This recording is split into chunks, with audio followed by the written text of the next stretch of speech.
Today was the Chairman's Lunch. It's our flagship event for the year. What we offer you as a business owner is a community that will support you, advocate for you and educate you through your business ownership journey. Our value proposition really talks about having access to the right people, the right seats at the right tables, and having access to government for our pathways of advocacy. My journey with the Chamber started about 7 or 8 years ago. I joined as a member, and what I found straight away is the people are just lovely. I think that's just part of the Hills community in general. For us, I just think we're a great community of business owners and business people that love where we live in the best LGA of the best state of the best country.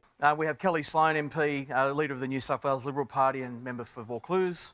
The Honourable Natalie Ward, MLC. I see she's not here yet, she's coming. She's the Deputy Leader of the Liberal Party, Shadow Minister for Transport and Infrastructure, and the Shadow Minister for Sport. Monica's also on her way, Monica Tudehope MP. She's the Shadow Minister for Finance in Western Sydney and the member for Epping. We also have Robin Preston on her way, MP. She's the Shadow Minister for Finance in Western Sydney, sorry, got that wrong. Shadow Minister for Mental Health and Medical Research and the member for the Hawkesbury. We also have Dr. Michelle Byrne, the Mayor of the Hill Shire Council. Is Frank here? I didn't see Frank.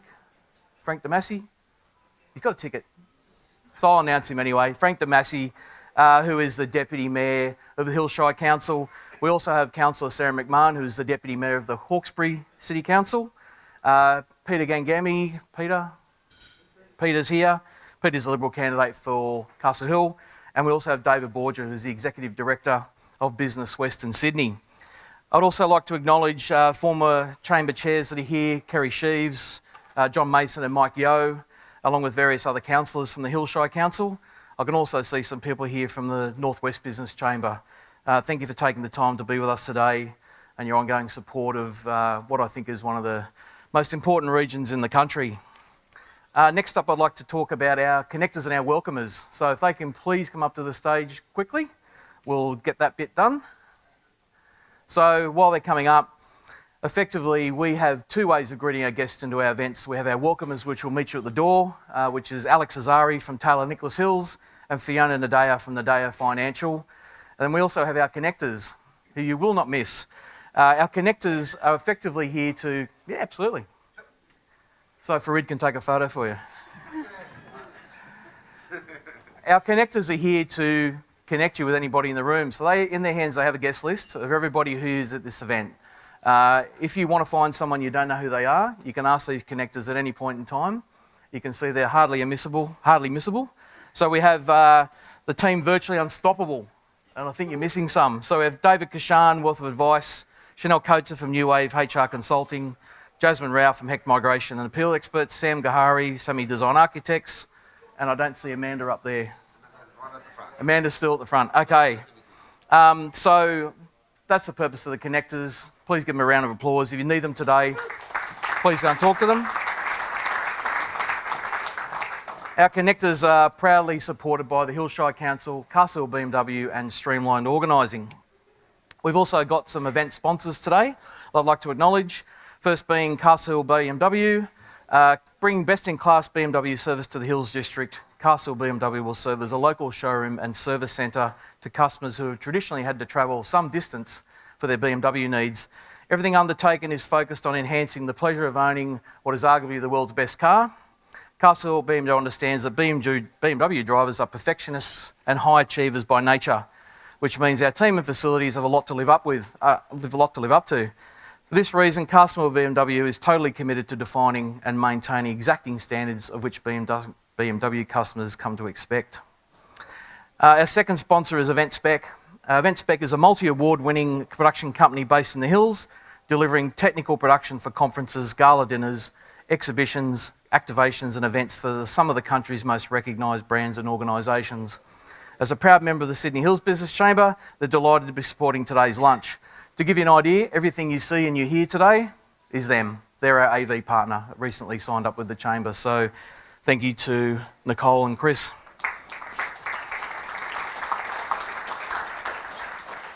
Our third sponsor is One Point Growth, Business Growth Agency.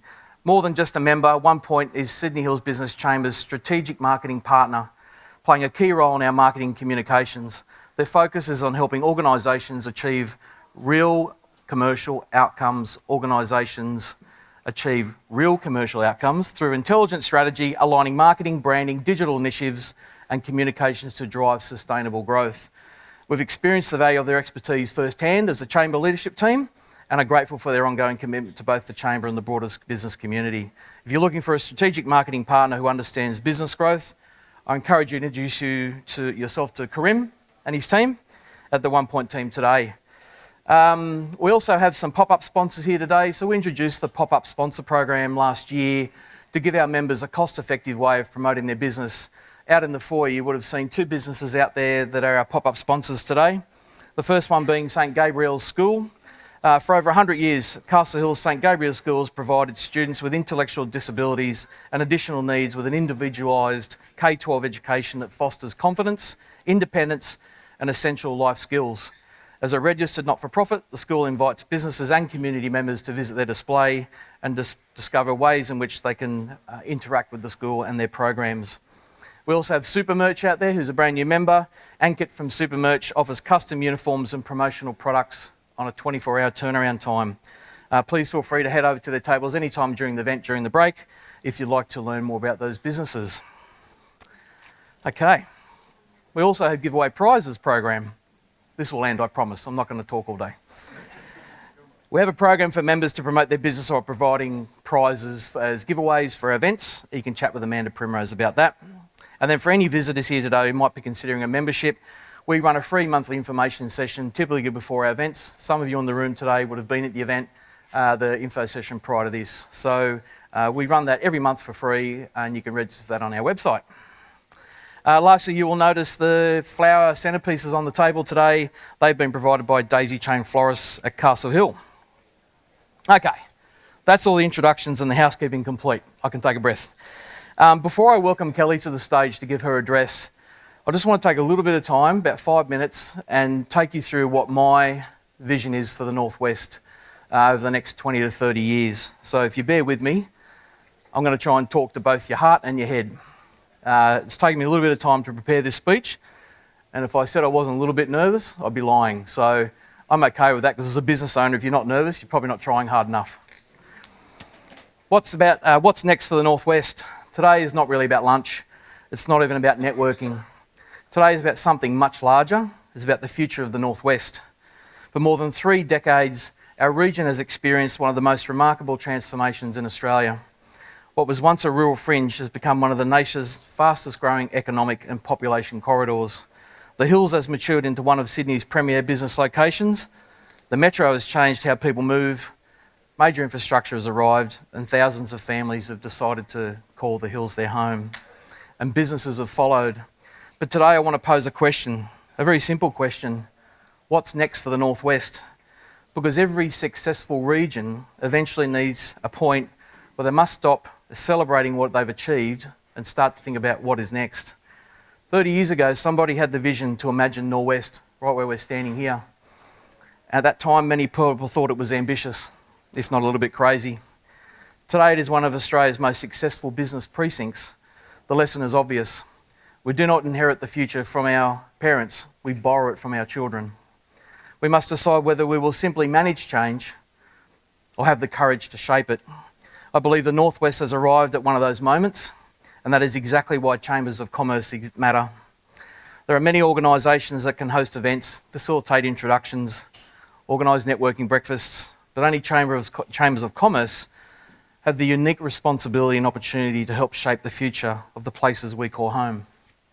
To convene ideas, to challenge assumptions, to bring business, government and community together around a shared vision, to ask difficult questions before they become urgent problems. Today I believe we're standing at another one of those moments. The Northwest is no longer simply a growth corridor. Population is no longer the story. Population growth is the reality. The real question is, can we turn that growth into economic strength? Can we create a region where more people work close to where they live? Can we create a region that attracts investment rather than exporting talent? Can we become a place that doesn't simply consume infrastructure, but produces economic value for the entire state? I believe we can, and I believe we must. Because if we don't make deliberate decisions now, we risk becoming a collection of highly populated suburbs connected by increasingly long commutes. That is not a vision, that is an outcome of inaction. Instead, imagine something different. Imagine a northwest known across Australia as the region that builds and maintains Sydney, a place recognised for skilled trades, advanced manufacturing, construction technology, agri-tech and infrastructure services, a region that becomes indispensable to Sydney's future. Not another CBD, not another Parramatta or Aerotropolis, something uniquely our own, a productive economy built around the strengths already present in our communities. And that is why today I want to pose a couple of questions to you. How do we connect people to opportunity? Transport is often discussed as a commuter issue, however, business sees it as something different. It moves workers to jobs, it moves products to market, it unlocks investment and it creates productivity. As the population continues to expand across the hills, Hawkesbury, Blacktown and surrounding areas, future conversations around metro expansion must be framed by not only passenger numbers, but by economic outcomes. The question becomes, how do we connect employment centres? How do we open up industrial land? How do we make more jobs more accessible? And how do we create a region where opportunity is within reach? Second question is really about skills. Every business owner, I imagine in this room, knows this challenge. The greatest constraint facing our economy is no longer demand, it is capability. Finding skilled people, retaining skilled people, training the next generation. The Northwest has become an opportunity to become one of the world-class trades and advanced skills centre of excellence, a practical, employer-led, industry-connected model that trains the people who literally build Sydney. Imagine apprentices learning alongside advanced manufacturers. Imagine training embedded inside working employment precincts. Imagine the most respected career pathways in our region, leading not only to university, but also to business ownership, entrepreneurship and high-income skilled trades. That future is achievable, but only if we start planning for it now. And then I arrived at the third question, perhaps the most exciting one. What comes after Norwest? Not because Norwest is finished, far from it, but because every successful region eventually needs its next chapter, its next economic engine, its next bold idea, which brings me to what I call Northwest Business Park 2.0. Before anyone starts writing headlines, I just want to be clear, this is a conversation, this is an idea, an invitation to think bigger. But when we look at growth trajectory of our region, it becomes increasingly clear that the corridor stretching through Riverstone, Box Hill and the broader Hills Hawkesbury interface presents one of the most compelling economic opportunities in Greater Sydney. Not office towers, not another commercial centre, but a next generation employment precinct. A precinct where advanced manufacturing, construction technology all come together. A precinct designed around jobs, productivity and skills first. A place where businesses can grow instead of just relocate. A place where the next generation can build careers without spending hours each day commuting across Sydney. 30 years from now, I believe some people will look back and ask whether we had the foresight to identify the next great employment opportunity before land pressures and growth overtook us. My hope is that the answer will be yes. To our elected representatives here today, in the room today, both current and future, we want to work with you. Not as lobbyists, not as critics, but as partners. The Northwest has already received significant investment. The Metro has changed our region forever. The growth has arrived, the housing arrived. Our message is simple. Let's finish the economic job. Let's ensure jobs grow alongside housing. Let's ensure skills grow alongside population. Let's ensure investment grows alongside infrastructure. Because when business, government and education align around a shared vision, extraordinary things can happen. So where does it leave us? I believe it leaves us with a challenge. I believe it to think beyond our individual organisations, to think beyond the next quarter, beyond the next election, and ask ourselves, what kind of Northwest do we want to leave behind? A region that grew or a region that mattered? A region that expanded or a region that became indispensable? Because 20 years from now, success will not be measured by population statistics. It will be measured by whether we created a place where opportunity exists, where businesses thrive, where skills are valued, and where future generations can build prosperous lives without leaving the communities they love. That is the conversation we are starting today. That is the opportunity before us, and that is why I'm incredibly optimistic about the future of the Northwest. Because I believe the next chapter of Sydney's economic story will be written right here. 30 years ago, somebody had the courage to imagine Norwest. My challenge to each and every one of you is simple. Who in this room is willing to imagine and help build what comes next in the Northwest? Thank you.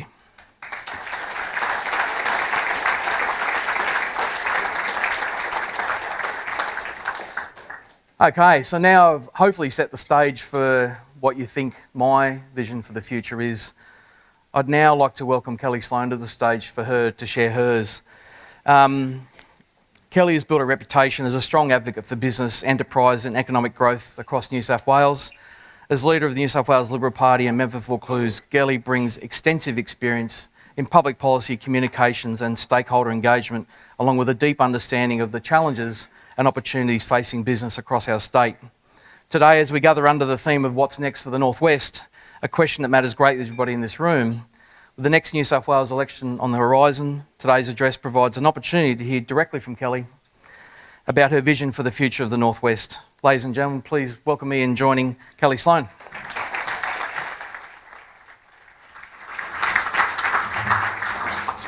Thank you so much, Jason, and thank you to the Chamber as well. And Jason, I just have to say how exciting it is to hear from business leaders who have a vision, who advocate strongly, and who create promise and opportunity. And it feels to me sometimes as I travel around the state and the city that sense of opportunity is deflating, that people want something to grasp onto. They want an idea of what their futures might look like, and that's what you're delivering. It's tantalising as a prospect for governments or for future governments, perhaps. So thank you so much for that food for thought. So I want to thank you and the Chamber. I also want to acknowledge my Deputy Leader, Natalie Ward, who's just walked in. Natalie, thanks for coming today and for the support you provide. To Monica Tudehope, to Robin Preston, to Peter Gangemi, and especially to Dr. Michelle Byrne, such a great leader in this part of Sydney. Also David Borgia. I'll stop there. We've had a few of those introductions, but a lot of people in this room, and I think that's a credit to you, Jason, and to the team, that there is such interest that we are here because we are wanting to listen and we want to share our vision with you as well. The Hills is such an exciting place to be, one of the great growth stories of Greater Sydney, an area with its sights set on a $24 billion economy and 50,000 new jobs by 2041, built on the back of exactly the kind of businesses that I see in this room today. You have a council that I have to say is quite an outlier in the very best regards. A council that is managing rapid growth, the biggest housing expansion in this area's history, while delivering budget surpluses. What are they? Wouldn't that be wonderful if we saw them more broadly? Carrying low levels of debt and low rates. And I have to say, when I'm seeing councils everywhere managing a huge burden of debt and lifting council rates, it's really a credit to you and the team that you can manage that discipline and ambition along with a vision for this area.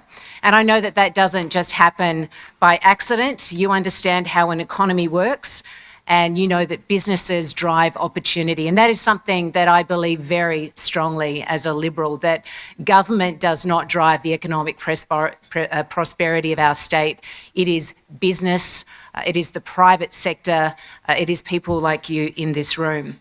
So today I wanted to talk about three broad areas, and that is the current business landscape locally and across our state, the challenges and the opportunities for communities like this, and what a coalition government under my leadership would do if we won next March. So as I look at this area, the Hills District has growing pains.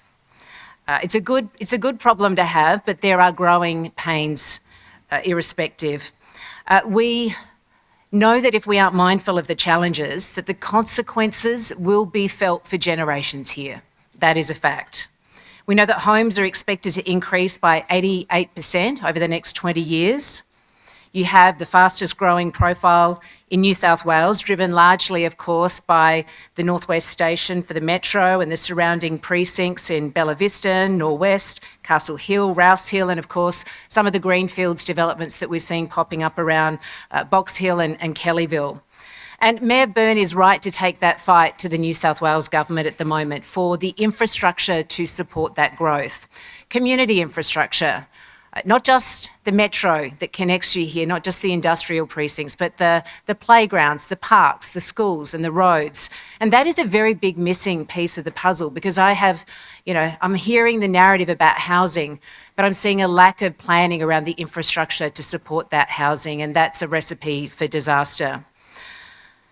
Your chamber is a very busy one of the busiest in the state. We were saying before, I think, north of 30,000 businesses in this area, about 27,000 active ABNs. That's about double the rate of anywhere else. So that's tremendously exciting. But as the Chamber's June report said, the operating environment for SMEs is complex and in many cases challenging as you head into the 27 financial year. So I want to talk a little bit about business and the state of play at the moment. Business environment at the moment is incredibly tough. I'm seeing that right across the state. We know that our economic growth is slowing rapidly. When the coalition government left power a few years ago, our gross state product was the top of the pops around the country, sitting just above 4%. At a growth rate of 4%. It is now bottom of every state in the country, including Victoria, would you believe? We are now below 1%. Our population is growing faster, so we're in effect in a per capita recession. That is not good enough for the Premier state. New South Wales has the unenviable position of being the gold medal winner when it comes to business insolvencies. And I'm sure many of you know and have seen those examples. We've had about 6,200 businesses close their doors in the last year in New South Wales. We are losing 14 businesses every day. And these are not just businesses, they are families. These are jobs. This is a belief in the future, and that is being lost in our state at a rate much higher than the other states as well. Business confidence is now lower than it was during COVID, during the pandemic. So if we want to create more high-paying jobs in the West and the Norwest, we need to do two things. We need to back business, and we also need to provide more infrastructure for your communities. When it comes to backing business, the Liberals and the Nationals have started to outline what our vision would look like in New South Wales. We're starting with payroll tax. Payroll tax is a tax on jobs. It is a tax on opportunity. And it's been a tax by stealth over the past few years because the rates haven't increased along with CPI and with the rising cost of employment that you have. If we're elected next year, we will raise the annual payroll tax threshold from 1.2 million to 1.5 million. That's a start. For businesses with a payroll under 10 million, we will lower the tax rate from 5.45% to 4.75%. Doing those two things would make us the most competitive place in the country to do business, because we want to attract businesses here as well as make it easier for you. And we will also introduce CPI indexation to both those measures, so you're not going to be caught out in the future. These reforms, thank you. We want to be a business-focused government. We want you to do your best. We want small businesses to become medium businesses. We want medium businesses to become larger businesses. That's how we turn our economy around. We know that these reforms will save an estimated 4,000 businesses from paying payroll tax and mean that an additional 25,000 businesses will have the lowest payroll tax of any Australian state. And for a small or family business, this could provide an annual tax saving of up to $75,000, give or take a few dollars. We want you to invest that in jobs. So for the people that don't run businesses of that size, what that means for these local communities is extra apprentices, extra jobs, maybe people not turning to AI and thinking we might get a human instead. That is our hope. Those policies, of course, don't cover small businesses. Those of you who have a handful of employees, we are working on that too, and we'll have things coming forward. But there's another reason I'm here today, and that is to say to you, if you have ideas, if you see those barriers, please come and tell me. We know that red tape is strangling you. We know that energy costs are making it incredibly difficult. We know the rising cost of employing people is tough. We want to find solutions to that, and we encourage you and your chambers to come and talk to us about what you want us to deliver for you. We know that bigger union power doesn't help you. One of the other things we'll do is we will repeal Labor's new Union Spy Powers Bill, we're calling it, because that's effectively what it is. It's a new bill that Labor has introduced that will allow unions to come into businesses in this state with pretty much unfettered access to your digital systems. That means they can come in and see if you've got an AI app helping you with your rostering. They can come in and check that. And while they're there, there's nothing stopping them looking at your IP or your payroll or your emails. We tried to narrow the definition of that bill. They wouldn't allow it. If we come into government, we will repeal that. We don't need that. We need union oversight where it's important, but that we can't have unfettered access, so we will repeal that. The other thing we will do is we will, when I first came into this role, one of the first things I did was help renegotiate a compromise with Labor over workers' compensation. One of the things I demanded was that your bills for workers' comp will not go up in the next 2 years. We secured that guarantee. The other thing that we secured was a commitment by Labor to reintroduce Business Connect, a program that we had introduced in government, a $10 million program that helps connect people with each other, helps grow businesses. So that's being re-established, which we're happy about. We're going to double it. We're going to make sure we also have the capacity within that program to train up small businesses to manage and harness the power of AI. Also to take advantage of government procurement, make that easier for you as well, make that more competitive. The other thing that we will do is introduce a new industry strategy in New South Wales. There hasn't been a comprehensive industry strategy in 20 years. We want that to canvass and cover business across agriculture, financial and insurance services, healthcare, construction and manufacturing, retail, hospitality and tourism. And I have added, you'll be pleased to know, tourism to my list of things that we know you need in the West. I'm looking at Sarah there who gave me the heads up. I mean, we have the business community here, but such a beautiful part of the world you live in, stretching up to the Hawkesbury. We will do what we can to back new industries and emerging industries in this beautiful part of the world. So infrastructure. Your communities are growing at such a rapid rate, but you are not getting infrastructure that keeps up with that rapid development. And we are, as a state, being dudded by Canberra when it comes to infrastructure. We are being left behind, like we're being left behind on GST funding, which we have the lowest slice in the pie that we have ever received on that. But when it comes to infrastructure funding, the Minns Labor government has secured $8 billion less than Queensland over the next 5 years and $5.6 billion less than Victoria. We need to change that, and it can't just happen having a cap in hand to Canberra. We need to have a plan, which is why I announced in my my budget in reply speech recently that we would establish and secure a new Western Sydney city deal. Now, you might remember this was set up. It was meant to be a 20-year deal, and it encompassed councils, about 8 different councils, having a say on the type of infrastructure that we needed for our city. It was a transformational multi-billion-dollar deal signed by state and federal coalition governments, and it's helped deliver funding for the M12 motorway, the Northern Road upgrade, Metro Western Sydney Airport and Bringelly Road, to name a few. Most of these projects are now at completion, so we need a new plan. And we will deliver a plan for Western Sydney. So that I know that doesn't encompass all of these areas in the Hills District, but it certainly makes a big impact on your communities. We will also work with local councils, including the Shire Council everywhere, to talk about what their priorities are for the infrastructure they need in their communities. We will give them greater powers to put the houses, and we will be ambitious for housing targets. We'll be very ambitious for housing targets, but we want councils to tell us where they are best placed, not the other way around. We cannot have policy that is driven by targets, 10,000 houses here, 10,000 there, and the planning is absent. That is a recipe for disaster, and that will not be our focus. So we need to look at new and emerging industries. And as I look at your 2.0 plan, Jason, I think wouldn't that be incredible if we had AI and technology industries of the future there? And I also think wouldn't it be incredible if we could provide the power for that without relying heavily on the grid? This week, I was very proud to stand up with my colleague, James Griffin, at a Business Sydney event where we announced the first part of our AI policy in New South Wales. We know that AI has enormous potential to improve the way that government in particular delivers its services. We know it will increase productivity and strengthen the New South Wales economy.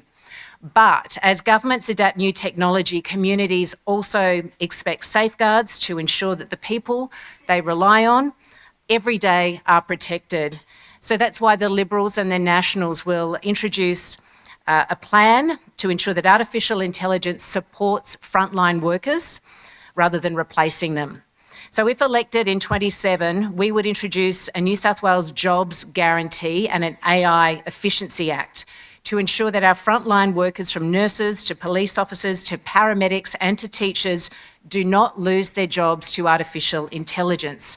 But we want them to enjoy their jobs more. We want to free them up to do the jobs they signed up to. So our police are out there on the streets not doing the paperwork, and the same for the doctors and the nurses. We will require government agencies to identify practical ways that AI can improve services and reduce unnecessary waste. And we will ensure all significant government decisions involving AI retain human oversight and are subject to strong privacy, governance and independent auditing requirements. A dedicated Minister for AI would happen in a government I lead and would be tasked to drive the responsible adoption of AI across government. I know that every day in your places of employment, your businesses, you're looking to drive efficiencies. Government should do the same. We have 400,000 plus employees in New South Wales government. It is the biggest employer in the Southern Hemisphere. You should expect us to be efficient. We don't want to cut frontline workers' jobs, and we will not. We will guarantee their jobs and we will grow them. But the back office needs to do a better job, just like you're doing. We would establish a New South Wales AI Solutions Fund, which would be established to bring together government, universities and industry to support projects that improve public services and strengthen the state's economies. And that includes you. That includes support for you.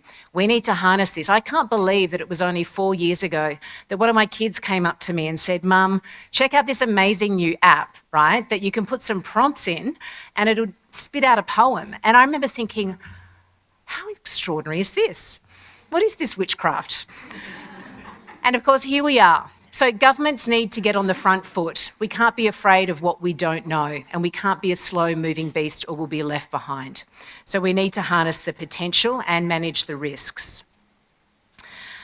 The other thing we need to do is to look at energy, and I won't go into great detail about this, but when I see a business park 2.0 like that, I want to see solar panels on the roof, and I want that connected to community batteries.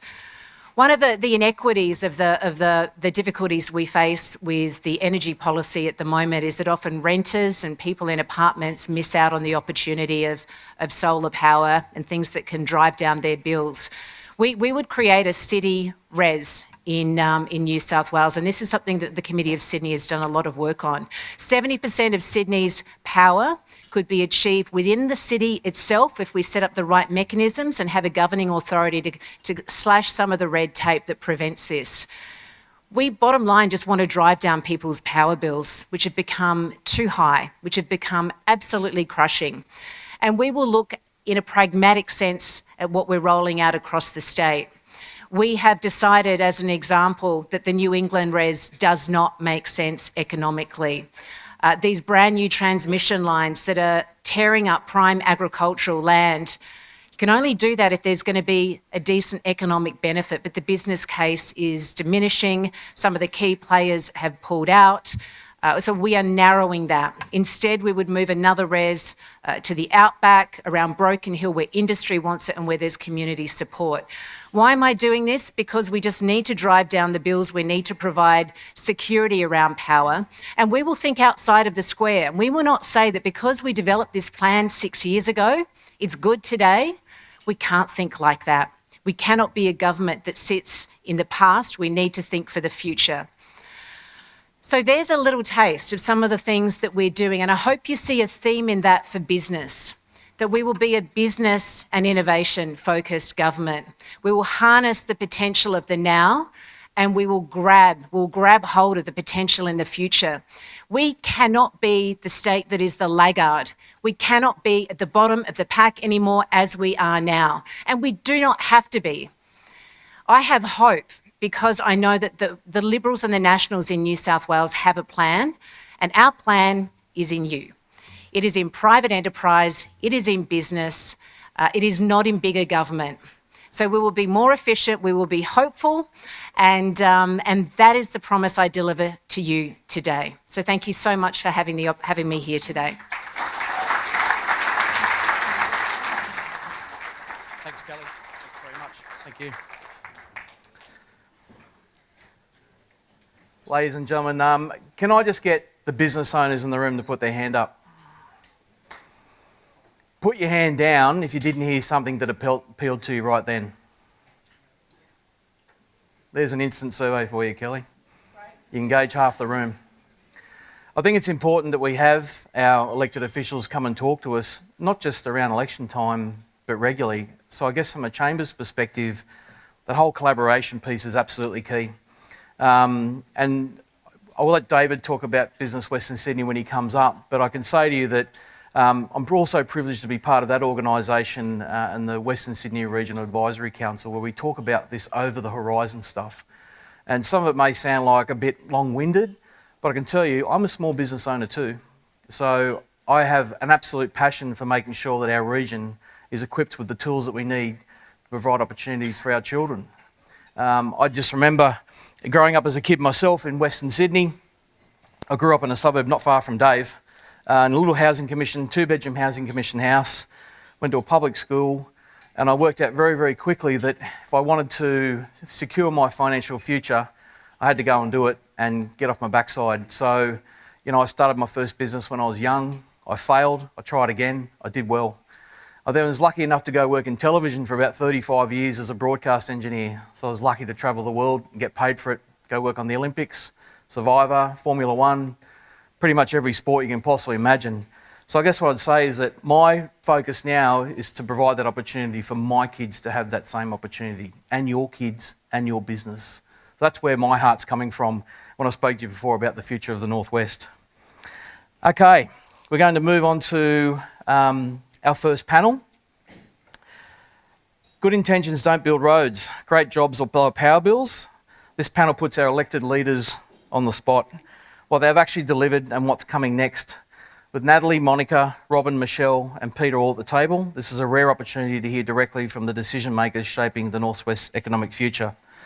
I'll now hand over to our moderator, David Borger, Executive Director of Business Western Sydney, to introduce our panel members and begin the discussions. For those of you who don't know David, and I spoke briefly about then, I'm privileged to work alongside him in Business Western Sydney. David's born and bred Western Sydney boy, growing up literally kilometres, like I said, from where I did. He is a champion of business and Western Sydney in general, and has a true passion for seeing the region thrive. Thank you, ladies and gentlemen.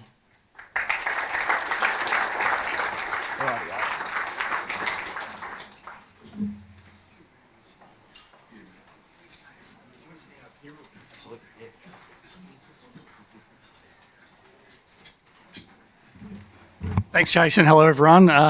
You'll have to apologise. I'll have to apologise for my voice. It's slightly hoarse. I just got back from a trip overseas. It's a first world problem.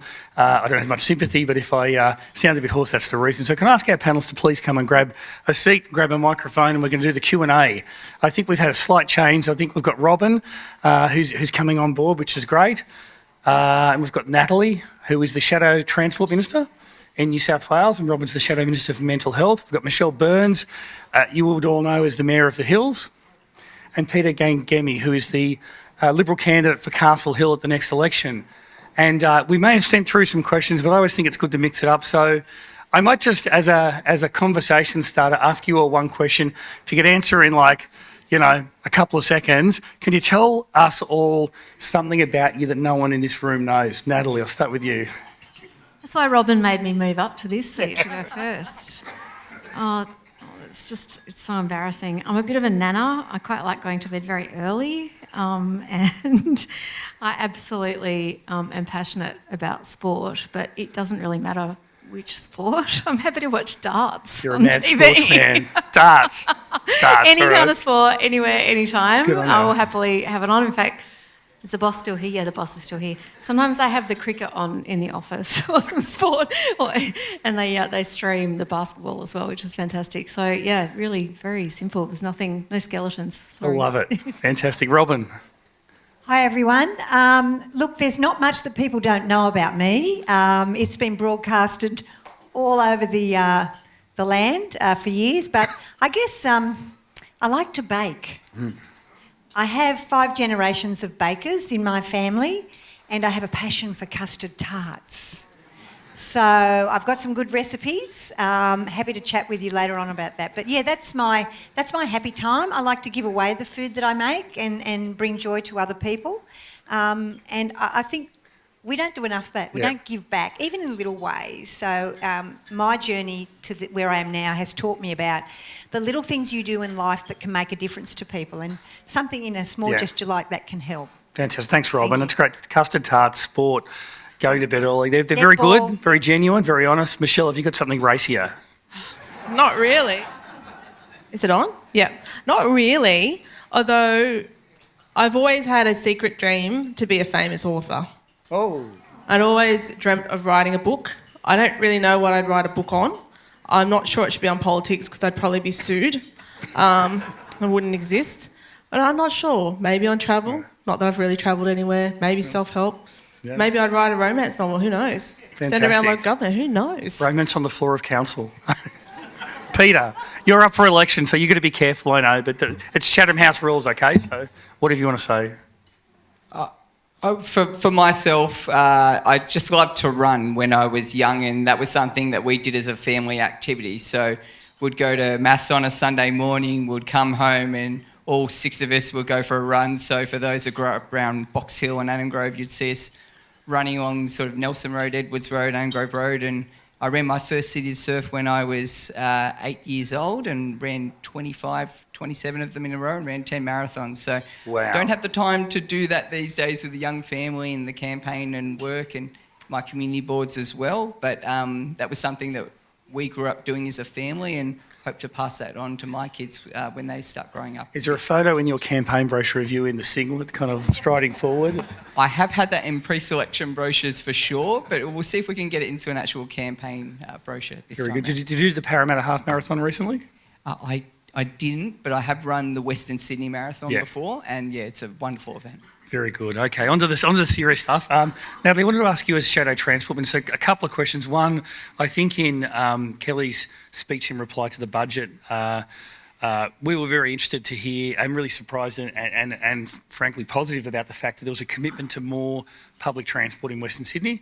We're really aware that these fast-growing areas in the northwest and the southwest are playing catch-up. The inner west has, I think, 39 heavy rail, light rail, metro and ferry stops. Camden, which is not northwest, it's southwest, has one single station and it's at the very edge of the electorate. What was your reasoning around the southwest line? And I'll come back with a second after that too. Yeah. Thank you. Yeah, I mean, no brainer, right? Who doesn't need more trains, more buses, more infrastructure to get to work, or more parking to drive your car to get to the station? Who doesn't need that? Overlay that with how much growth is in this area, how much growth is happening out west, southwest, northwest. I wouldn't say that our vision, I mean, the tragic and terrifying thing for me is that this Labor government has said it will not build any more metro. And that is a tragic thing because we need more metro, we need more infrastructure if we want to have growth. And the only thing that, won't change is we will have more people. Yeah. Sorry, I've been talking way too much, obviously. I think it's really important that we support that growth. And in doing so, our thinking is that, I mean, ultimately, metro is one of those things that is now in existence. It was a thought bubble a couple of governments ago and was radical at the time and scary at the time and expensive at the time. And now we know it absolutely makes sense. So for us, it absolutely makes sense. Support growth, support getting people where they need to go, and have a plan for it. You might not be able to build 10 metro this week, but you certainly need to have a plan to say that to those communities, we will be building it.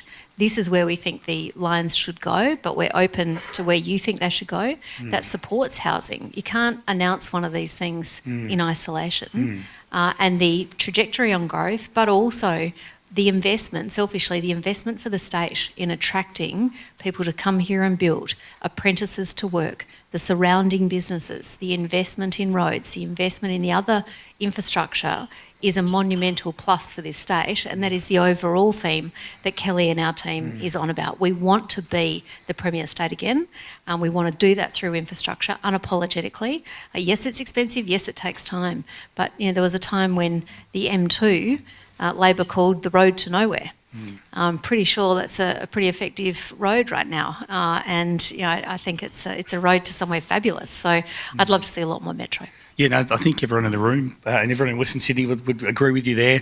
I've got to say, increasingly I come across people in Western Sydney and that they've met someone that lives in the inner city, which is great, and they've got a new metro line, and it's a bit like someone's just come out of church and they say, my life has been transformed. This has changed my life. It's changed the way I look, use the city, and I think there's a sense of yearning to say, well, when do we get the opportunity? Obviously, there's the Northwest line, which is good. So, second question. There's a great video by Shareth Mahendran. So he's a final year civil engineering student, lives in the Northwest, really bright. He's got a web YouTube site called Building Beautifully. Have a look at it.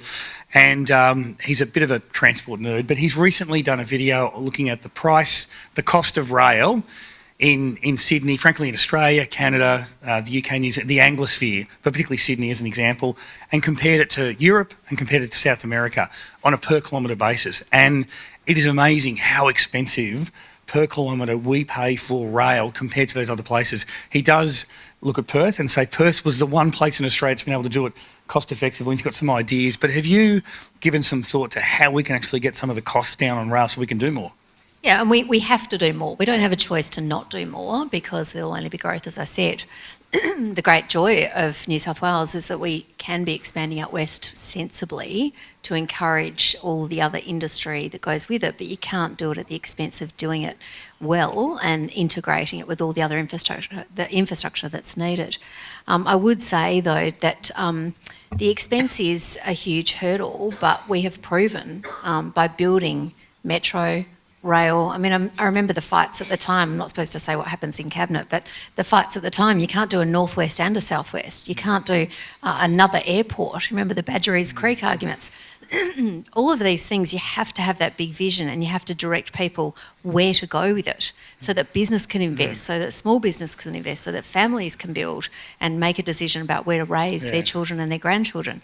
It is expensive, but that is not a reason not to do it, and that's been proven by successive governments.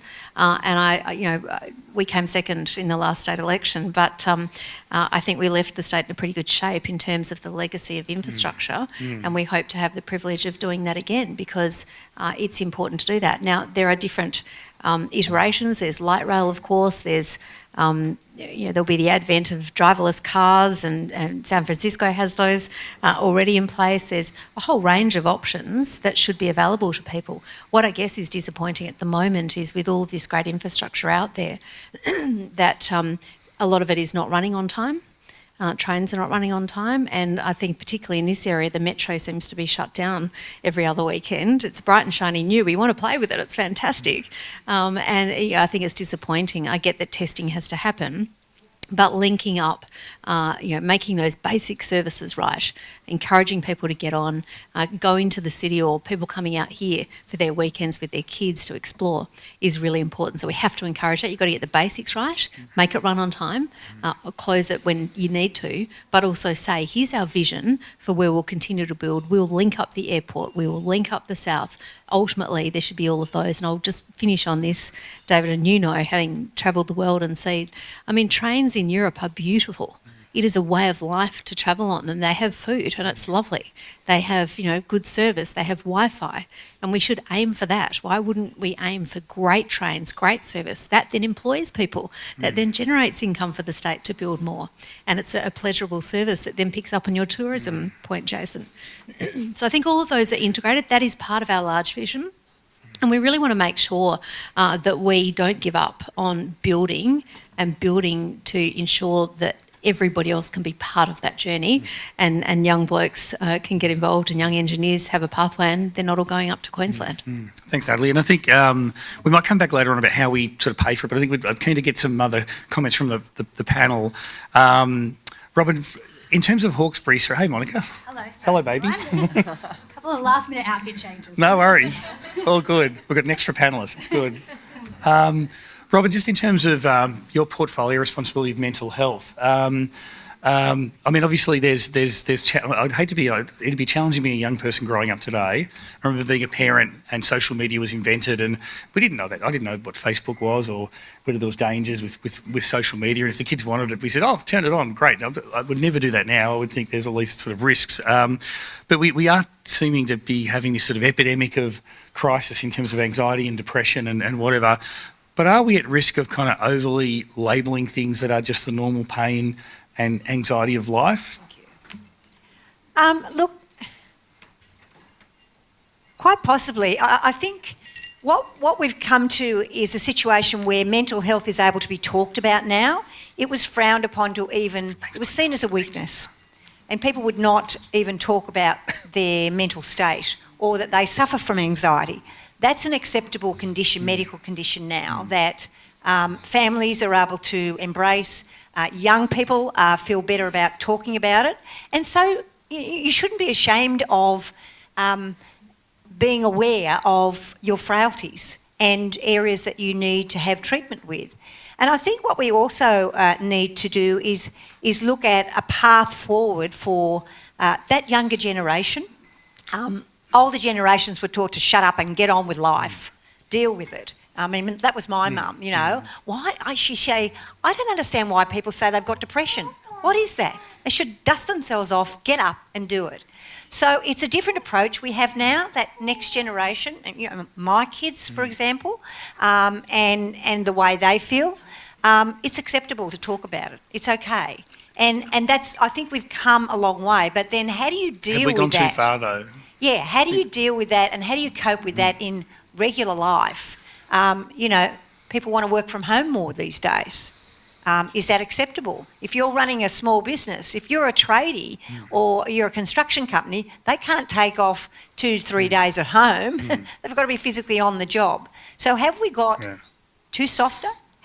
Do we need to push back on that, or do we need to find a happy medium where we recognise and support mental health so that people can get on with their life and improve things? Thanks, There's Robin. that challenge. No, that's a great answer. Look, just on a political question, the polls are coming out every day. There was one, I think, from The Guardian the other day. One Nation's polling very highly. It's a competitive political force, as are Labor and the Liberal Party. But when we look at sort of Western Sydney and where One Nation might do well, I think most people would sort of think, well, maybe on the kind of edges of the Wallandillies and the Hawkesbury. So how are you feeling that? Have they got a candidate? What's the plan? How do you think it'll resolve itself? And look, I'm blessed to live in what I call one of the best areas of New South Wales. It's a postcard, picture-perfect place to live. And I like the fact that people will tell you what they think. They don't muck around in Hawkesbury. If they don't like something, they'll tell you and they'll stop you in the street. And you just have to work hard to earn their respect. And sure, there will be people that are angry and they'll lash out and they'll express that at the voting booth. I can't sit around and wait for that. I've just got to get out there and be the voice of my people. Yep. And if things aren't right in Hawkesbury, I need to let others know. David, you're a very good example of that with your past, and you've grown much respect in the community for how you've advocated, and I like that about you. And even though David and I are from different camps politically, we have sat down in the past, we have looked at a strategy going forward, because Western Sydney matters, Northwest Sydney matters, and you need voices out there like David and I, Natalie, all of us, Monica as the Western Sydney Shadow Minister, and Michelle and Peter. I mean, we're here to advocate on your behalf. It doesn't matter what political persuasion we are, you matter, and we need to give that voice for you. Yeah, I think it's a great point. We kind of, in some ways, lost the art of working across the aisle to get stuff done. So I remember the decade when you were in government, decade or more, I'd work with Geoff Lee. Every night we'd be talking about projects, and sometimes he'd even say, go ahead in the media and bash us a bit. That'll help get the projects along. I mean, seriously, things like that are the way you get stuff done. So that's a good point. Question about the Hawkesbury. We did a couple of reports actually about the rivers of Western Sydney. We have no beaches, we've got no harbour, but we've got 270 kilometres of riverfront, and a lot of it's in the Hawkesbury. And it seems to us that a lot of the community doesn't have access to those rivers. We haven't made the most of them in terms of tourism or community access. So what are the opportunities in the Hawkesbury around tourism? And I love the conversation that you and I had about this, about a beach in Hawkesbury. Not a Pondi, a Hondi. That's what I'm saying. We've got some beautiful natural waterways there. Sure, the floods come in and they flush it out and they destroy a lot. That's like a flushing the surf away. There's opportunity there. People love the river. That's what draws them to Hawkesbury. And so I think we should be embracing the opportunity for a Pondi in Hawkesbury. I'd love to see that develop further. And some of the locals have come back to me with suggestions around the new Richmond Bridge area there. And that's what we need to do. We need to have a vision going forward. I hate the fact that some governments govern for an election cycle. You can't do that. It was back in 2013 when Tony Abbott announced we're going to have a Western Sydney airport. Hey, this week we've had cargo planes flying out, and some of the folk in Londonderry and that are saying, "Oh, the sound's not too bad. It's okay. I think I like what I see." So let's have a vision beyond the election cycle, and let's move Sydney forward. And Western Sydney should take priority. That's all I am. Yeah. I'm biased. I go. Fantastic. We'd certainly love to see a sort of proposal or program as we get closer around how we open up our rivers. Michelle, yes. A couple of questions. The first one is around rail. So Northwest transformed your area. Where would you like to see it go next, and why? It has. We love the Northwest Rail. We love the Metro. It's an absolute game changer across our part of the world, and it's obviously a game changer in terms of moving people around through to other parts of Sydney, but also moving people around the hills as well.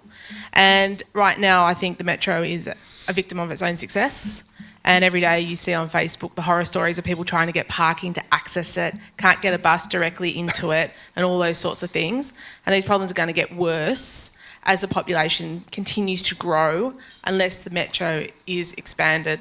And I'm a big believer that it should be expanded from Tallawong to St Mary's, and to give people access directly into the airport, not just residents who can then go away for the weekend, but also businesses as well. So really missing that connect. And I think on the other side of the coin too, is having that connection is going to be important given the growth in the hills and in Blacktown as well. So when you think about there's going to be an extra 300,000 people in Vineyard, Box Hill, Schofields and Marsden Park, they've all got to get access to the Metro as well. So if you had a stop at Schofields, then all those residents would be getting on there rather than coming to Tallawong. And then because they can't find parking there, they're going up the corridor looking for parking somewhere. And so the reality of that is, well, we've got the Metro, but all of a sudden we've got cars back on the road, because if you can't get parking that's accessible and easy to get to, you're driving. That's the reality of it. And that adds to the congestion on our already very congested roads that we can't seem to unwind. So Windsor Road and Old Windsor Road would have to be the worst roads in Sydney, I reckon. They don't move at any time of the day. Can I ask you just on Windsor Road in particular? So Windsor over Road the years in there's been particular. talk of the connection between Parramatta and the hills, and Windsor Road's the connector. So what should happen there? It's got to be widened 3 lanes each way, all the way from Windsor to Northmead, North Parramatta, to get it flowing again. And I know the government has announced, the federal government and state government has announced some funding to widen it around Rouse Hill Hospital. Well, that's great, but it's not going to solve the issues. And the reality is the hospital is going to be a traffic generator itself.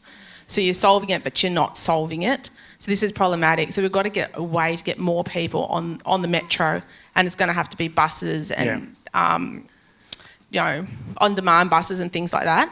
And the other bit of mass transit that I think is missing, and that no one's really talking about at this point in time, and I think the Lord Mayor of Parramatta would agree with me, that there needs to be a connection from Norwest probably via Borkham Hills, straight down into Parramatta and to connect those two CBDs and to connect two employment hubs. And I think that would be great for business, but also great for residents. So we know a lot of our residents, at least 10% of our employed workforce, travel down to Parramatta every single day. And guess what? They're on Windsor Road. And then we've got all the growth that's happening in Box Hill, and they're all trying to access other parts of Sydney because the metro doesn't get you everywhere that you want to go. So they're all coming through Windsor Road, through Norwest Borkham Hills and down into Parramatta as well. So we had that connection as well. You'd really start to clear up the pressures on the road and the congestion that is happening. Yeah. So if I was going to build metro, and I'm not in government unfortunately because I would, those are the two links that I would build. Okay, yeah. Quick question about showground. So we sometimes come up to the market. We love the markets that happen every now and then. The best bacon egg roll in Sydney, I think, fantastic. Yeah, big call. But when I go there equally, it kind of looks like, hang on, you've got this kind of 8 billion or whatever metro, this amazing people mover with, huge headways and capacity for huge volumes.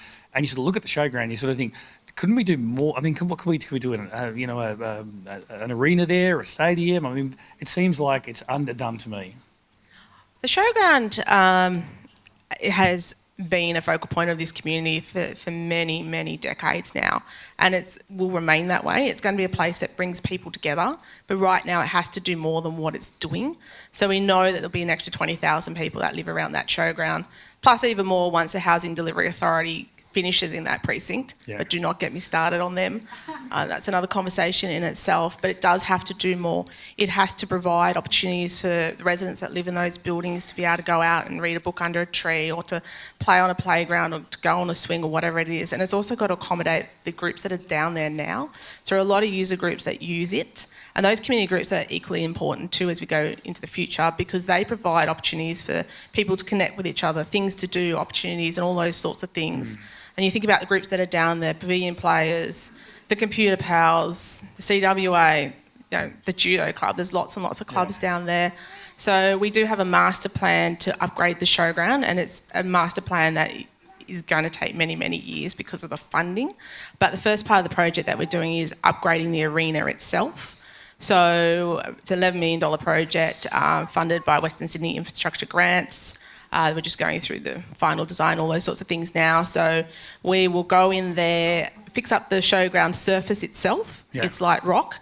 And make sure that it's able to accommodate a number of events and community events and markets and all those sorts of things. So you can see greater potential. Sporting games, all those sorts of things. Have a spectator mound, bleachers, all of those sorts of things that you expect to see, better pathways, shade structures and all those sorts of things. So in the future, that showground will be used even more. Great. So if the state government would like to give us some funding for that. What's the title of your book going to be?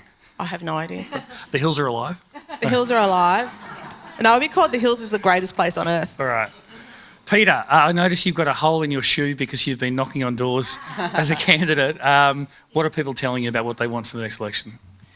So the feedback I'm getting from people in Castle Hill, the number one issue is protecting the family-friendly open space character of the Castle Hill electorate. And as everyone's alluded to, coupling that with ensuring we have the infrastructure and service upgrades as our population increases.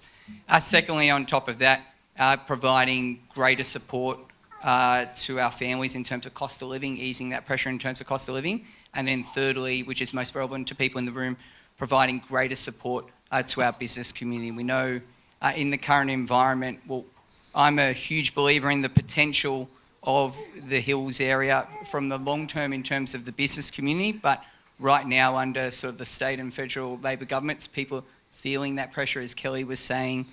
6,200 businesses are closed in the last year. We've got taxes that have gone up 31% this term of government. And then also if you look like more locally, councils,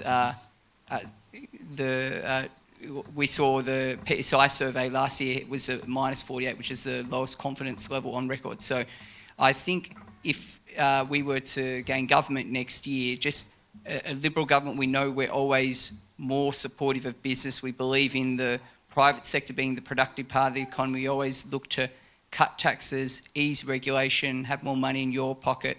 And so the particular policies that Kelly was mentioning in terms of like easing payroll tax, looking to implement a New South Wales industry strategy, looking to double investment in Business Connect. I think this will really help businesses in the area, so in the Castle Hill electorate. So they're the things that I'm talking about with residents and businesses, and I'm very keen to hear from everyone in this room. As I've spoken to Jason many times, I'm very keen to hear from each of you. What are the particular areas where you would like to see business? What are things we can do to better assist business, whether that's easing regulation or there particular changes to policy you'd like to see? So feel free to come up to me at any time or raise ideas to us here today. If you got a problem, see Peter. So if I come to Monica now, and it's quite a large panel, and so Jason, just tell me, time out when we're finished. I've got a bad sense of timing today, okay? What is that? You shoot me? No, sorry. We've got a few minutes. Monica, you're the Chief Westie in the Liberal Shadow Cabinet as the Shadow Minister for Western Sydney. So Yes. what do you think the top couple of priorities are that you might go to the election with in Western Sydney? We've heard about rail, so we sort of know about that, but in addition to that... On. Thank you. Obviously infrastructure is always the biggest one. Western Sydney has such a big share of the city's population. People have to travel a long way for their jobs, and I know that the people of Western Sydney are often looking for ways that their lives can just be made more livable. So that means that we provide the connections for them to be able to get to their work, like to and from work, much quicker. I think families in Western Sydney also want to see their cost of living lowered. We often talk about, the fertility challenge as a kind of policy challenge, and I've done my bit. This is my third baby, but I think people want to have families and grow their families, but they're often challenged by the cost of childcare, the cost of transport, the cost of housing. If we genuinely want to kind of encourage family life, families to grow, and even have those families enjoy living in Sydney, then we have to lower their cost of living and lower the cost of housing. And then we also, I think that the third element that really dovetails into infrastructure and the cost of living is the growth of the economy. We need a really thriving, strong economy in Western Sydney. Providing people with jobs is the thing that very much helps with the cost of living and helps, families thrive and communities thrive. So a strong economic kind of story and narrative is one I think that we will definitely take to the election. And I missed Kellie's excellent speech, and whatever she said was probably very excellent. I guess we started with our commitment to lowering payroll tax because we want businesses to grow. We want them to protect the wages of the people they already employ, but also to be able to employ more people. If we can get the economy growing in Western Sydney, supported by a sort of thriving family life and good infrastructure, then I think that's Western Sydney just excelling. Yeah. So I know you're all tragically standing between everyone else and lunch, so I'm just going to have one final quick question to all of you, and if you could answer it in just a word or two. Channeling the words of Kellie Sloane and M, if you had one shot, and forget Castle Hill, Hills, transport, Western Sydney, on any issue, if you had one shot, one thing you could change in the world as your legacy, what would it be, starting with you, Peter? One thing, I think we want to just make lives easier for you. So in some instances, that will be getting government out of the way. In other ways, it'll be providing more support. So maybe we'll go with that. Good stuff. Michelle? I think for me, it'd be ensuring the Hills remains the greatest place on earth. So investing in infrastructure. You're not parochial in any way. No, I am. I get to be. I'm the mayor. I think investing in that infrastructure and creating a real quality of life, not just for the current generations, but for the future generations. Yeah. And I think if they enjoy the Hills more than what the current generation has done, then we've done something right. Yeah. Robin, from the heart. I've just got one word, and it's connectivity. Because if you can connect people to their workplace through public transport, through better road infrastructure, to their hospitals, to their schools, it took me an hour to do 1 kilometre to get onto Windsor Road the other day.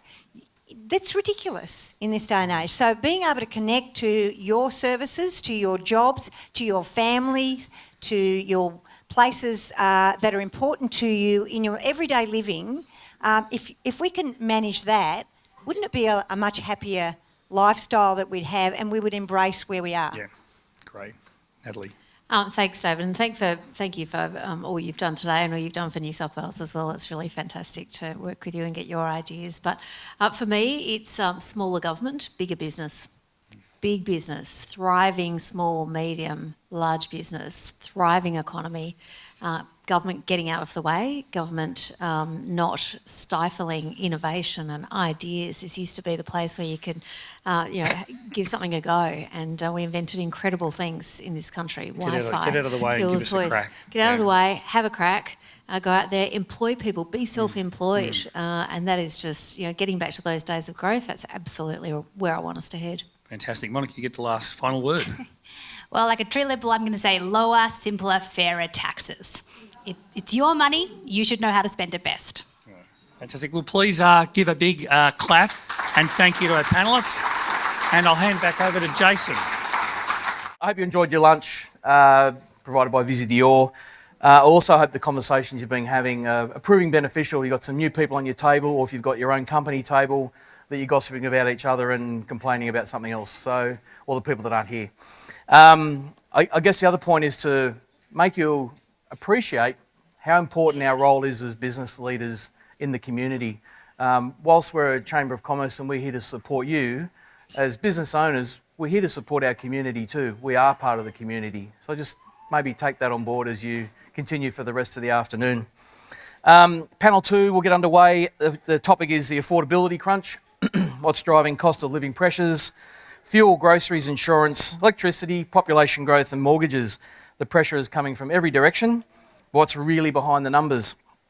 And what policy changes should we be advocating for you on your behalf, not just today, but into the future?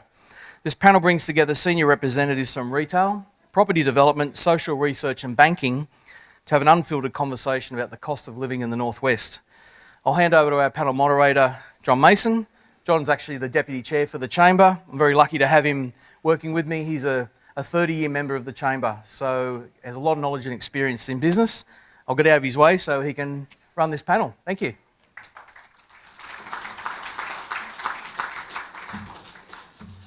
Thank you, ladies and gentlemen. It's a great pleasure to stand here in front of you. We've got a great panel number 2 for wonderful business people. I'd like to bring them up, take any seat in particular. We've got Geoff Brailey, Director of Solutions, McCrindle. Anthony Wilson, General Manager, Castle Towers. Shane Harding, Head of Property, Landen. And last but not least, Peter Lalor, Head of Strategy and Community Involvement, Beyond Bank. So welcome, gentlemen. We're going to look at the cost of living, that crunch in our Northwest Corridor. And I've got a number of questions for you each, or actually one each, and then I didn't know whether to ask you the opening question as a whole or leave it to the end. As is my want, we're going to leave it to the end, all right? And I'm going to take the furthest point away. So, would you like me to? Now, let's start with Mr. McCrindle, because he's got a thing. So, we've done a remarkable job in the Northwest Corridor, but are we building a genuine local economy in Northwest Sydney, or just a larger community population? And what does the demographic data show about whether residents can access local jobs, skills, pathways, and opportunity? Yeah. Geoff? Appreciate the question, and I know there's nothing better after lunch than a moment to talk about the census and demographics, so thanks for sharing our enthusiasm. You're less than 2 weeks away, folks, from the next census, and so this is the moment where we get another glimpse into what's changing in this community, and as Jason has outlined about the future needs, this is a great moment to get a pulse check on what's going on. And right now, you've got a third of the working force within the hills working in the hills.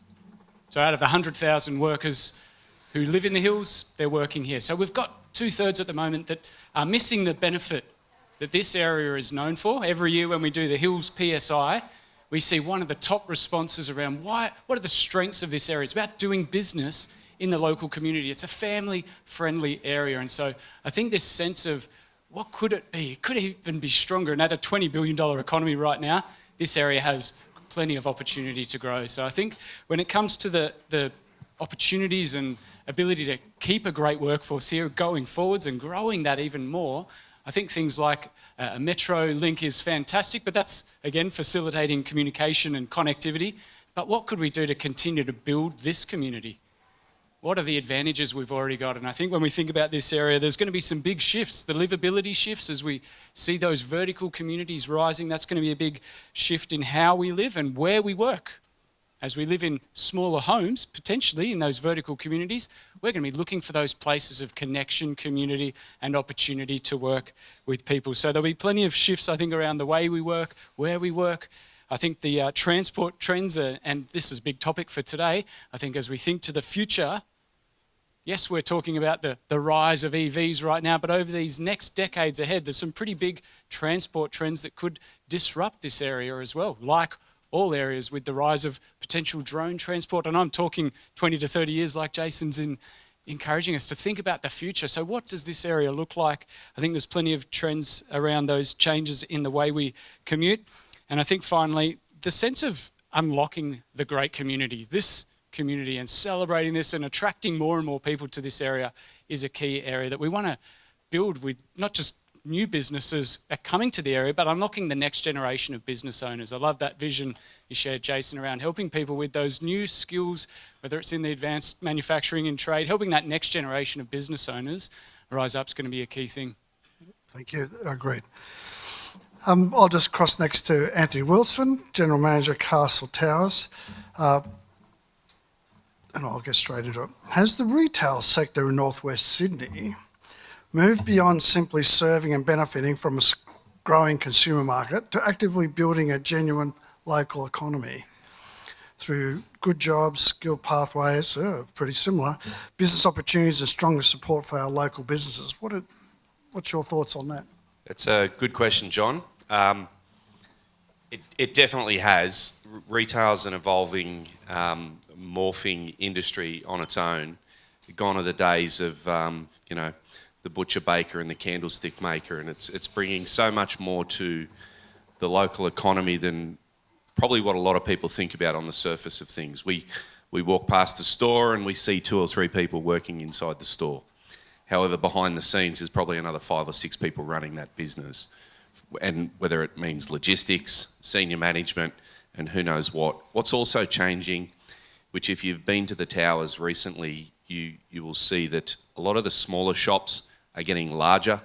A lot of the smaller stores that used to be potentially just a mum or dad operator are either getting older and moving on, or they are struggling to keep the businesses operating. And when that happens, we look for opportunities to bring in larger national retailers. What that does, I'll give you an example. I can't tell you the exact store, but there's a change coming within one of the retailers, which is part of the David Jones backfill. And by the way, we've only had about 5 complaints that they've left. But one of the retailers coming is going from 300 square metres to 900 square metres. So they're gonna relocate. Your daughters will love it, to give you a heads up. And that particular store that may have 8 or 9 staff now, that's going to have 15 staff, maybe 20 staff. That's jobs. So not only that, think about the retail sector. Think about large format. We used to call them homemaker centres. They're not homemaker centres anymore. They don't just have A-Mart and Freedom and all the stores. They've got everything. They've got pet stores. They've got vets. They've got automotive stores. They've got medical. So it's bringing all that to the area as well. And I think the Hills is playing a massive role in that. We're seeing large format assets with rezoning opportunities, and then we're seeing a lot more come and add to the economy. And just to start, I had a crazy question at lunch. Are drones going to be landing on Castle Towers in the next few years? Probably not. But it's definitely something that's happening in retail around Australia. There are actually drone deliveries for retail around Australia at the moment. So I'll finish there. Well, thank you very much. Crazy ideas. When Dr. Michelle was talking about the connectivity, Parramatta, Windsor, I could only think of Homer. Monorail. Okay. That's what we need. Straight down the middle. Don't have to worry about acquisitions. Straight down the middle of the road. I've got that. Head of Strategy. I love this, and community involvement. Beyond Bank. Peter Taylor. Are banks helping Northwest Sydney become a genuine economic centre, Were they mainly financing a population boom that leaves households with large mortgages, long commutes and limited local opportunity? What should the banking sector do differently to back local jobs, skills and business growth? Easy. Great question, John. Great question. How long do we have? And your time's just finished, sorry. Thank you. No, look, seriously, I think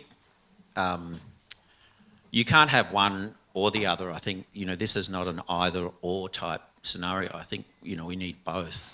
And in short, I would say banks have done a pretty good job of funding population growth in northwest Sydney. There are some challenges now, and I think, we need to face into those challenges around mortgage stress and interest rates. Pleasingly, it looks like there's less pressure on the Reserve Bank to increase official interest rates in August, given the inflation numbers that were just released. So there are some challenges around mortgage stress that come along with funding the housing growth in this part of the world. But on the other hand, you talk about economic prosperity and the communities and so on in this area as well. I think we do need to focus more on that, but that's not a problem that banks alone can solve. And I think, this is one of the challenges for this group and even larger groups than this. How do we collaborate more? So how do we bring together, banks, government, regulators, educators, businesses, to actually build out longer term visions, and they might be 30 or 40 or 50 year visions, and then collaborate to actually build those communities and fund those communities.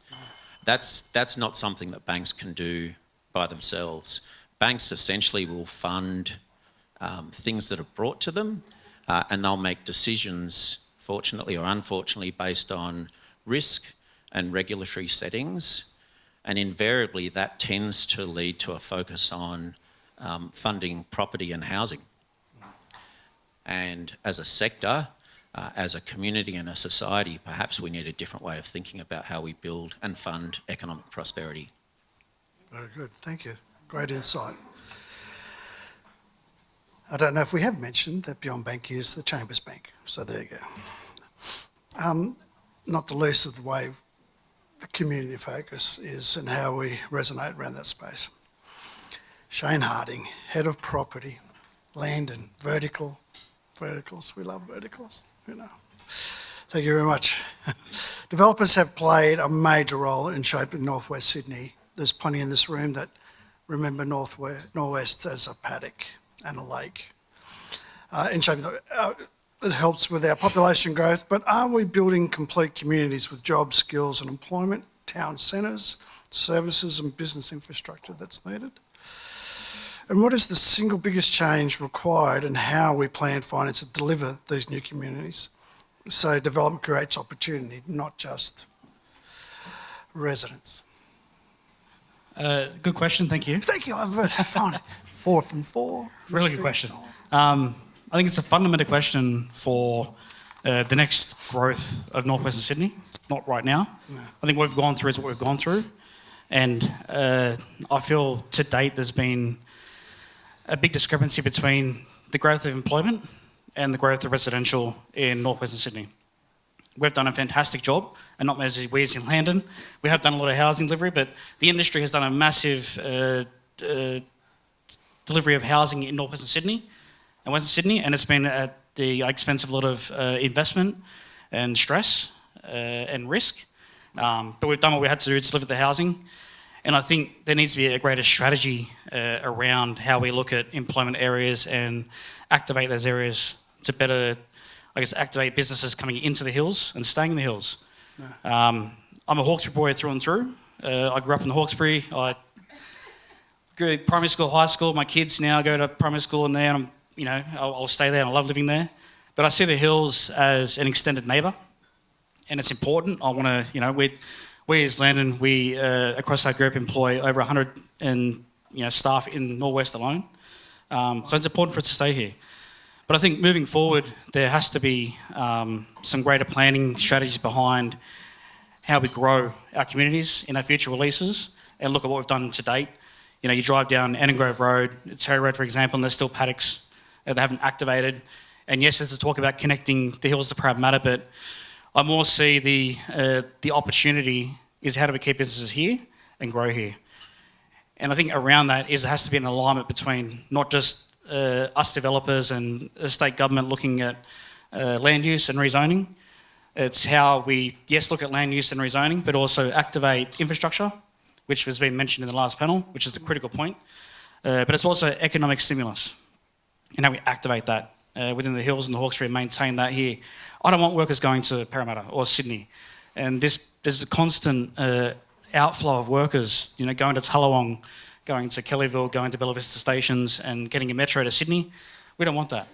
All our workers at Landen work here, and we want to maintain that economic stimulus here, and we'll do what we can to maintain that. So it's that alignment, and there has to be a greater strategy between, I think, a state government level and a private level to make that happen. So just to give an example of what I'm talking about and what I'm seeing is to be successful is we look at sort of southeast Queensland, and we're currently active in acquiring sites in the Baraba PDA, so Priority Development Area. And there's a strong control with the government's come in 2024, change of government in Queensland, a fantastic Liberal government up there with their pro-development. This particular release is 30,000 homes and 17,000 jobs. And they're not just looking at how they release housing, because housing is the fastest thing to activate and release. It's how they activate infrastructure and employment. And there's a clear outline, a clear strategy. And from a state level, they're shoulder to shoulder with the private sector, saying, right, we're here, we have funding in place to activate infrastructure. So when you deliver your site, we're there to help you fund that infrastructure, not only to activate housing, which is critically important and a key focus for the Queensland government and also New South Wales government in our local area, but also employment and these areas, the schools. It's about an area to live, learn, play and work. And they're the 4 key focus points the Queensland government's put on these release areas. And I really think that our state government, and I'm a big supporter of Kellie, and I think she needs to hold the Minsk government accountable. I think they've failed in areas such as greenfield release, where we focus our efforts onto and what we do as a day-to-day job. We're greenfield developers, and we want to continue that. But I feel like the government's sort of turned their back on that because it's harder. There's no services in place, no infrastructure in place. It's easy to go up, apparently, but it's not feasible. So we know firsthand in both sectors. But it's that approach that the government has to have, and I hope Kellie continues to hold the Minsk government accountable and pushes them in that front. And I hope that the government realises that for us to really become successful in activating employment and job growth within the hills and the Hawkesbury and Western Sydney, North Western Sydney, there has to be an approach between a strategic state level and also private level. So, awesome. Thank you very much. Thank you. Appreciate it. Look, it deserves a hand. It's been quite pleasing to sit in this room and listen to our representatives talk. I believe there's a synergy. I believe there's a connection with it, and I really appreciate what you guys are doing for us. So we have one last question, which I'm going to ask each of our esteemed guests to answer. A bit of repetitiveness. We've done a remarkable job growing the population. We've done an equally good job growing jobs, skills and economic opportunity. It could be done better. Where did Jason go? Northwest 2.0 just got me so excited. And that's exactly what you're saying, to provide that environment for where we've got to be. What is the single biggest thing that must change? You can be very selfish within your space, but here's your opportunity to talk outside of your subject matter expertise. What is it we've got to change to make the south northwest corridor the best place to live in Australia? Yeah, it's a great question. I'll just add that in as the 5th question for the day, just so you get the trifecta there. I think as a region, I think connectivity, while we have a beautiful life and opportunity in the hills and the Hawkesbury, I think recognising our position in the global leading city in Australia. Sydney is the largest city in Australia right now, 5 million people. But as we look to the decades ahead, our position in Sydney is really unique. We want to have that connectivity as an effective, flourishing region. We don't want to have congestion between the sort of 2 kind of key points between the northwest, the hills, down to Parramatta. That needs to be unlocked. So that metro, I think, is an absolute advocacy point that Yes, we don't want people leaving, but this is just life in Sydney. You're going to be going to meetings down the road and up the road, and that's a key thing. It'll be on the metro, though, into the future. I think advocating for that connectivity to Sydney is going to be a key thing that will really unlock what it is we love about living and working in the hills, which is time with our loved ones, time to do business with great people. So if we can find those opportunities to reduce those congestions, those traffic issues, that's going to be key. I think the connectivity is what I would say is going to be number one. This region is crucial to the growth of Sydney and Australia's economy. Like a Sydney at 5 million, but the hills at 220,000. I've got a little population chart here. We're knocking on the doorstep of the top 10 places in Australia. 10th place right now is Wollongong with 323,000. In 10th place. So our position within Sydney is quite significant, and as we grow to be over 300,000 within the next 2 decades, we've got a big voice and a big opportunity to build that connectivity and be that economic contributor to not just Sydney but the nation's economy. And I think that alignment of the future of work with that AI disruption, we called at McCrindle the disruption of work from anywhere is the biggest change to work in a century. I wonder if we'll look back and go, was the AI disruption the biggest change to work for this next millennia? That's the kind of cusp of change it feels like we're operating on. So we're in the early days of it, but it feels like we're in this redesigning of work. What does modular home building with robotics and a new generation of workers look like? We could be leading that. It doesn't have to be a different area of Sydney or someone else across the world. We need the houses, we've got the young workers, let's build it here. I think there's a huge opportunity for our local community. Yeah, well done. Thanks, Geoff. Anthony. I'll touch on it from a retail perspective, but I think as we see the population grow at a dramatic rate, that automatically attracts more business. So from a retail perspective, you can see the investment happening all over the hills, whether it's Revelop, who have bought a centre and they're going to do a mass development out the back of Dural. You've got GPT investing very, very heavily into Rouse Hill with 44 new stores coming. And then you've got Castle Towers who are doing small chunks of development along the way. I think if I could change anything, what it would be is get the right retail. It's not necessarily about more gross lettable area. Years ago, you could buy a shopping centre. If it was 10,000 square metres and you can turn it into 15,000 square metres, you get an automatic uplift and there's your profit and there's your turnaround. These days, that can actually go drastically wrong. People just load up centres with 15 barbers, 25 cafes and watch them all fight for the same people that are coming through the doors. We are lucky that we have the population growth and it's unlike anywhere else in Sydney, and that is what's attracting the businesses. But as a business, if I speak on behalf of QIC, we're very, very focused now on getting the right retail. You do see a lot of the old section in Castle Towers, which has been held that way for quite a while, far too long and well before my time. But there's some very good discussions happening at the moment, and I believe we're on the doorstep of something incredible that hopefully we can announce very soon, and that will be a game changer, and that will be something that the area will be very, very proud of, and everyone will probably say about bloody time, but it's about getting the right retail, not just more. So if I could change anything, that's what I'd encourage any developer and any shopping centre to do. Don't just load it just to tick your boxes and say I've got a fully leased centre. From a retail perspective, get it right so whether it's a mum and dad operator or a national, they survive the tenure and hopefully turn around and sign a new lease. Thank you. And the intrigue, yes, with what you're going to announce. Peter. Thanks, John.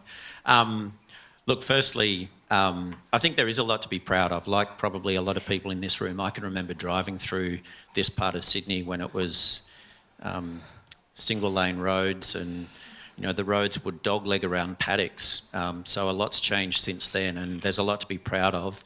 But I think the future is dependent on a couple of things. One is asking the right question or right questions. I don't think the question can be as simple as how do we make sure that Northwest Sydney is the best place to live. I think the better question is how do we make sure that Northwest Sydney is the best place to live, to work and to play? Because I think the thing that we need to be careful about is making sure that we build holistic, inclusive communities and we don't perhaps fall into the trap of thinking that it's just a population centre, and with stronger, better, faster connectivity, we can just ship people to other places in Sydney to do their work or to do their leisure activities. So the right question, I think, is really important. Because, as I said, I think it's about building communities, and it's about building communities that people want to belong in and they want to stay in. Agreed. Although I can't get over that you didn't say that was a good question, but that's all right. I'll move on. It was a great question, Yeah. John, a great question. Thanks, mate. That's right. Shane. I think Peter's spot on, what you just said right then. I think the focus needs to be on the strategy about how we move forward and develop these areas and activate these employment areas. And it's not about getting a report done when a land's released, and that's all fantastic, and it's 10 years old and it's irrelevant. It's a clear strategy, and I think it needs to be clear incentives to provide business to come in the hills, in the Hawkesbury and those areas. And like I said before, I don't like seeing people leave and commute to the city or Parramatta. We want them to stay here. And like I said, all our work, most of the workforce at Landen, they commute to here. They live here. They're locals. So we understand what that is. But when we release new areas and housing, we can pump the housing out. That's the easy part, and that's what we do. But it's about not forgetting, and the employment will come later, and it won't come later. There needs to be a clear strategy in place. Infrastructure is critically important. It's making sure these lands are serviced and developable. But I think I touched on the point before, there has to be incentive from either a state level or local level to bring businesses here to stay here. And without that, businesses won't want to come here or stay here, and they'll struggle to maintain employment here, which will push workers to other areas that we don't want, which pushes traffic, which pushes reliance on widening Windsor Road to 6, 7, 8 lanes. I don't think that will help. It won't, realistically. So it's about creating an area where people want to live, work, play, and learn, and that's keeping people here. So that strategy is important, but it has to come from a state level down, and it has to be collaborative between all partners, from infrastructure to the private sector to local level. We're all part of the journey, and we're all equally important. But there has to be an open door discussion, not separate discussions across those different sectors. Understood. Ladies and gentlemen, could you all thank our panellists?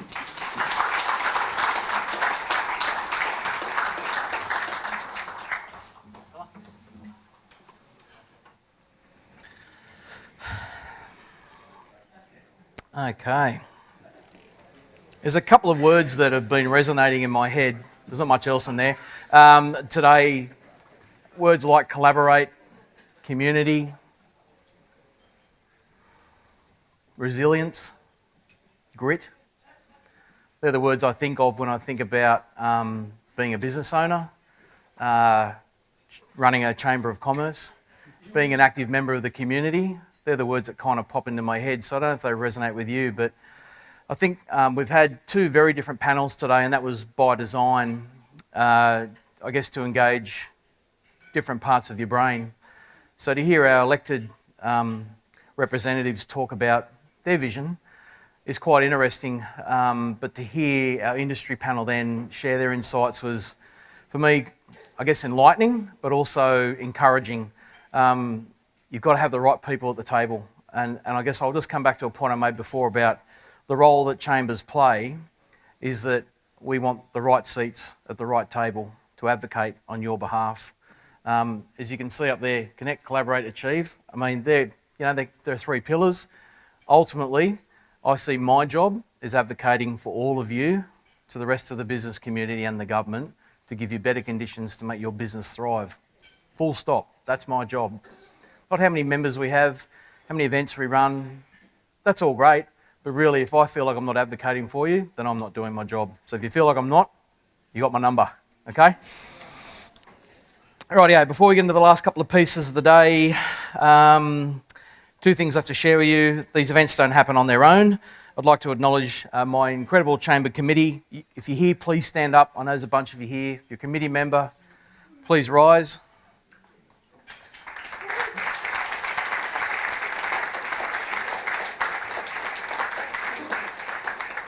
We're all business owners of our own. We're a volunteer committee. We do this for love. And I have started referring to us as the crazy brave, and that's what I think it is. It's a bit like most business owners, right? Because if you want to get into that, you're a bit crazy and you're a bit brave. I'd also like to thank our event sponsors, EventSpec, who have provided the audiovisual components for today's event, the team at Castle BMW, and 1 Point Business Growth Agency. Finally, the team here at Visi Dior, thank you for keeping us fueled across the afternoon. Now, the next one, I'm going to ask you to do something. I need you to get your phones out. And no, you're not taking photos of me. Okay.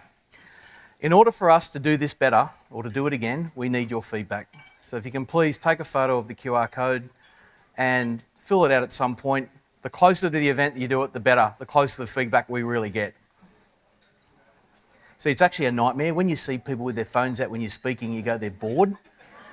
But it means I've actually got you engaged, which is great. I'm just going to say a huge thank you for all of you committing your afternoon to us today. I hope you found value in the time, and I hope some of the concepts and the ideas that we discussed is something you can go home and talk about. It's something I've been working on for a long time, and you're going to see a lot more talk about the future of the Northwest from this chamber, but also broadly amongst the region. It is absolutely my intention to build firm relationships with the surrounding chambers to build a larger advocacy group for the Northwest. So that's where we're heading. That's what the future looks like. Jump on the ride if you're keen. The Crazy Brave. Thanks everyone. Good afternoon. Today's event wouldn't have been possible without our sponsors, 1 Point Digital Growth Agency, EventSpec and Castle Hill BMW.